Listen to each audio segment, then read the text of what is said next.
this is such a serious question to black people, especially black people of America. Why do none of you guys ever mention the Islamic slave trade? Like, it was literally 10 times worse for Africans, and there's no mention of it ever. Why do black Americans talk about the American slave trade as far as history and not the Arab slave trade, as you called it, or the African slave trade? Because we're fucking Americans. How about that? How about that? How about our history begins here?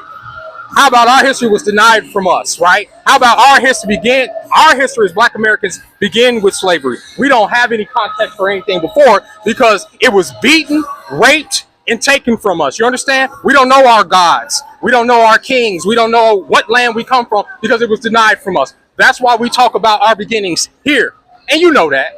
Y'all hop on here because y'all want to avoid us talking about it. This is just a way for black men to tell black Americans to shut up. We don't want to hear about slavery no more. We don't want to hear about our history. This is our history. It's a shared history. It don't matter what your race is. It's a shared history. That's why we talk about it.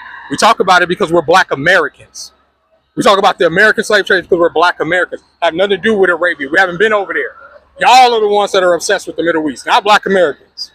We don't know nothing about them people over there. They ain't got shit to do with us. Y'all also take in mind, we went to the same public schools that y'all did. Was it taught to you, or did you have to go and do research afterwards? Stop with this disingenuous ass bullshit and understand that a lot of times we talk about history so it won't be repeated. So that our kids won't allow themselves to be mistreated, abused, and taken by by an alien race of people who decide to enslave them for profit. That's why. You know exactly why the fuck we talk about it.